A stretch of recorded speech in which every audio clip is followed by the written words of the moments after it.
Baik, saya mulai untuk materi minggu ke-8 ya. Ini ada mencari gagasan usaha. Nah, di sini minggu 8 jadi terusan istilahnya dari UTS ya. Kemarin ada sudah di UTS minggu pertengahan gitu ya. Nah, kita bahas selanjutnya minggu 8 ada mencari gagasan usaha.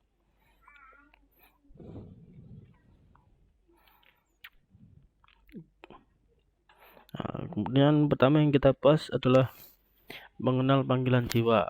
Jadi gimana supaya kita bisa mencari gagasan gitu ya.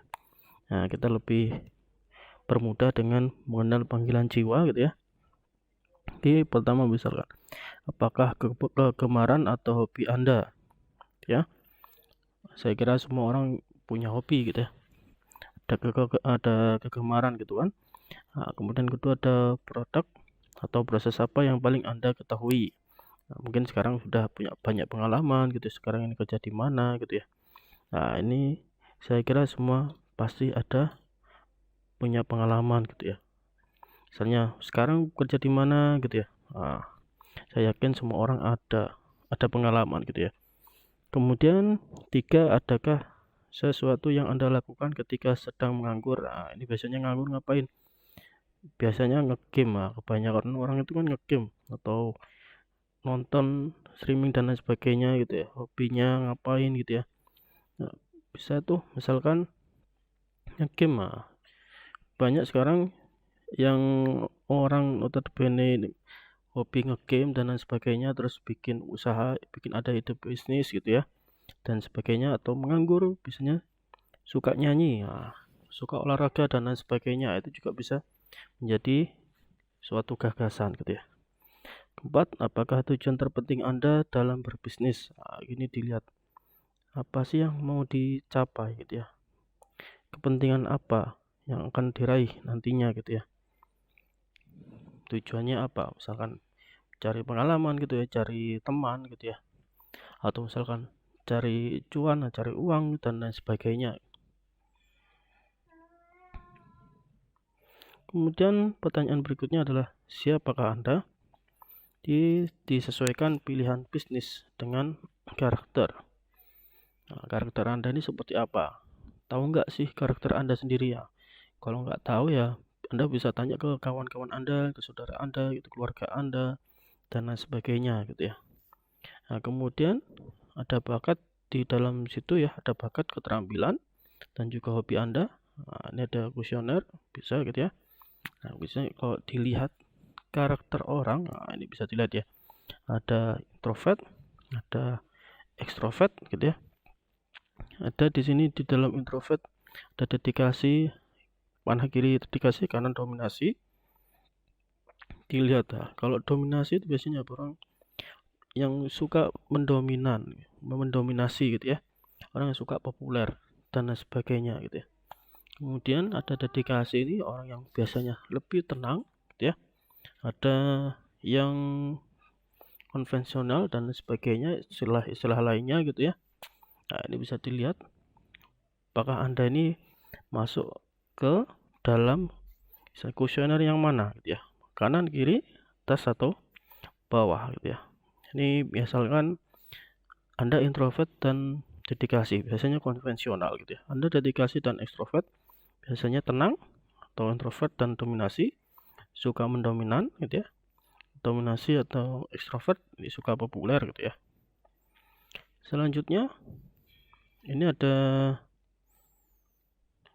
dominan. Nah, apa sih yang dikatakan dominan gitu ya? Di sini ada motivasi kuat untuk berprestasi gitu ya. Kemudian jadi terdorong dari dirinya sendiri gitu ya. Senang kalau berprestasi gitu ya. Ada suatu kebanggaan gitu ya. Berorientasi pada akhir suatu pekerjaan dan senang tantangan gitu ya. Bekerja keras, ulet gitu ya. Tidak terlalu peduli lingkungan pergaulan. Nah, enggak pengaruh lah ada masalah apapun dari lingkungan, dari keluarga, teman dan sebagainya, tetap maju gitu ya. Tidak banyak bicara, yang penting take action gitu ya. Kemudian serba cepat dan praktis, menyukai kebebasan, menginginkan kekuasaan, menyenangi pekerjaan tingkat kesulitan tinggi. Nah, kemudian jika populer, ya, ini termotivasi memperoleh pengakuan, kemudian merasa sebagai orang penting di lingkungannya, kurang fokus hasil akhir, dan menginginkan prestige gitu, gitu ya, sesuatu apa ya, kemewahan gitu ya, sesuatu yang wah gitu ya. Kemudian sangat mendambakan hubungan hangat gitu ya, misalnya populer ya, hangat ini ya, suka dekat dengan banyak orang yang tentu saling menyayangi gitu dan sebagainya, dan banyak bicara dan senang pergaulan, tidak menyenangi aturan ketat, dan tentu ini bergairah gitu ya, istilahnya hidupnya ini penuh dengan semangat gitu ya. Kemudian ada tenang, jadi di sini persahabatan dan saling menghargai, tidak berambisi dalam prestasi gitu ya. Nah, biasa kalau prestasi ya alhamdulillah gitu ya, misalnya orangnya tenang gitu ya, senang dan pandai bergaul, pembawaan tenang, kalem dan ramah, senang diskusi, dan kurang menyukai tanggung jawab dan tantangan, menyukai sistem yang baku atau mapan, dan kurang senang risiko. Orang yang tenang gitu ya, misalkan apa ya, kayak air gitu ya, air yang tenang, tidak membahayakan gitu ya, yang penting santai, atau misalkan apa ya, mengikuti alur yang sudah ada. Kemudian konvensional. Nah, tadi selain mungkin konvensional apa sih? Ya, prinsip yang biasa. Konven kan biasanya ya barang lawas gitu ya, yang belum manual, yang masih manual, belum otomatis gitu ya. Di sini konvensional yang dimaksud adalah bekerja dengan acuan yang jelas gitu ya. Kerjanya dengan acuan yang jelas, kemudian teliti dalam pekerjaan, dan perfeksionis dan mengacu kesempurnaan hasil, kurang peduli lingkungan sosial, dan kurang memperhatikan waktu, kemudian mendambakan lingkungan aman-aman saja, bekerja dalam kelompok, dan bekerja dalam akurasi yang tinggi ya, detail banget, teliti banget gitu ya, harus tepat sasaran gitu ya. Kemudian yang perlu diingat gitu ya, berarti disesuaikan pilihan bisnis dengan karakter gitu ya, dan ada bakat, keterampilan, dan hobi Anda. Jadi semua orang kan, saya yakin semua itu punya pribadi yang berbeda-beda gitu ya. Punya orang yang cenderung kreatif, ada yang orang cenderung analitis, suka analitis, dan ada yang servis, ada yang konsultatif. Nah, ini tentu tadi dilihat dari ada introvert atau produksi, ada dominasi atau pengarahan, extrovert distribusi gitu ya, dan dedikasi atau pelayanan. Ini sama seperti yang tadi, misalkan orangnya suka pelayanan sama produksi, atau introvert dia lebih ke analisis gitu ya. Begitu yang lain ada yang lebih ke servis, konsultatif, dan kreatif.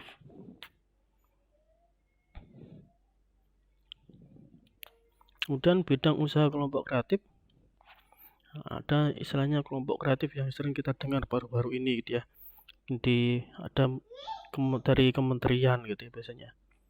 Apa sih yang dikatakan dengan kelompok kreatif, seperti apa, bagaimana sih? Nah, ini kalau misalkan belum tahu, bisa kita simak bahwasannya yang dikatakan usaha kelompok kreatif ada bidang makanan dan minuman gitu ya, ada kerajinan, ada logam, pertanian, peternakan dan hasil tambak, ada rajutan, bordir dan renda, kemudian ada sablon, ada penerbitan, percetakan gitu ya, ada mainan anak-anak, kartu ucapan, dan karya intelektual.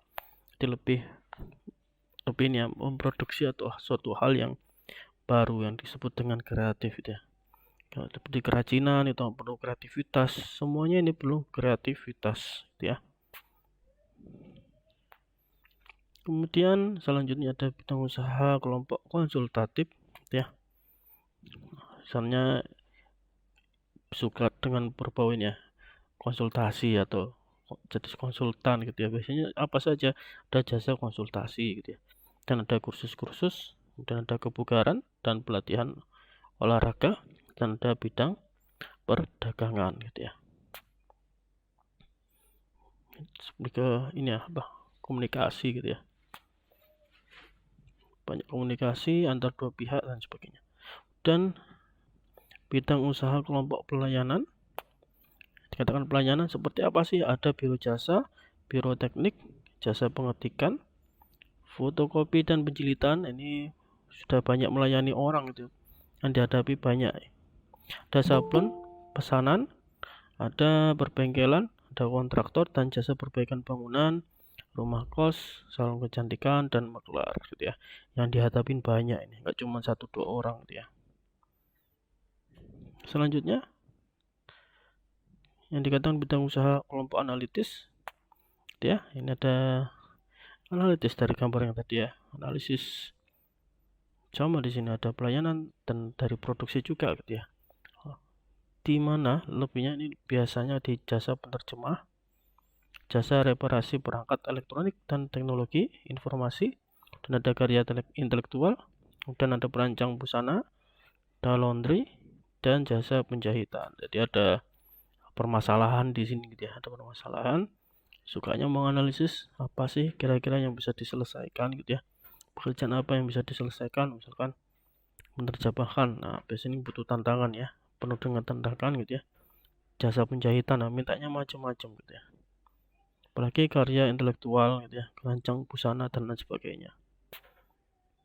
Kemudian di sini ada ya dari Alexander Graham Bell, ketika satu pintu tertutup maka pintu lain terbuka gitu ya.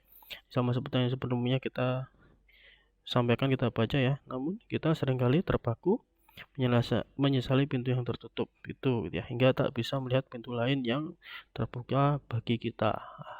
Kita harus lihat jalan yang lain gitu ya, pintu yang lain ya. Kenapa? Karena kita berharap pada gagasan atau ide-ide yang lainnya gitu ya.